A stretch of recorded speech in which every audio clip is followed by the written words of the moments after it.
Днес сме на адрес за наш клиент от Пловдив. Гледаме Dacia Duster 1.5 дизел, не е 4x4 колата. Ето и как става цялостния оглед. Проверяваме първо отвънка цялото купе, правим му пълен снимков материал, видеоклипове, изпращаме му абсолютно всички външни забележки, които има колата, за да може той да си прецени дали го устройва автомобила спрямо състоянието.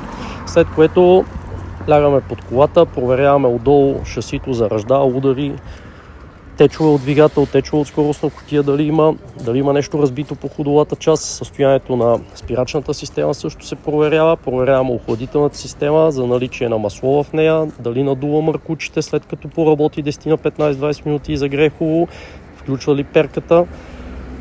Ето тук сега проверяваме цялото окачване, амортисьори, шарнири, рейка, носачи, тампони, абсолютно всичко се гледа се шасито отдолу дали има ръжди, заварки, удари, изправено по него.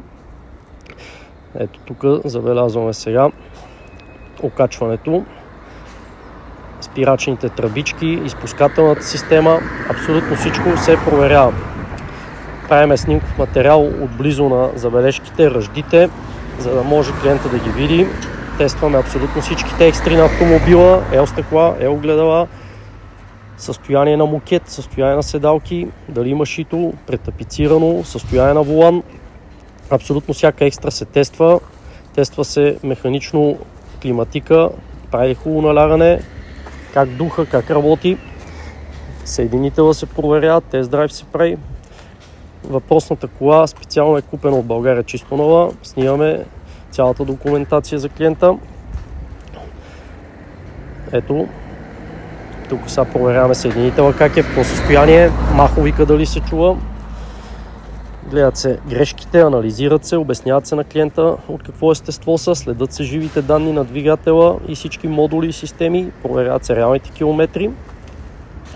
И общо взето всеки един клиент получава пълна синтезирана информация за автомобила, за реалното състояние, за реалните километри, абсолютно всичките бъдещи ремонти, които предстоят и от какво естество са те, колко ще струват да се оправят и ревизират, частите колко ще струват, така че всеки, който реши да закупи автомобил с наша помощ, ще получи пълен отчет какво му предстои след закупуването на автомобила и състояние на двигател, окачване, шаси, удари, кит, ръжда, абсолютно всичко от А до Я.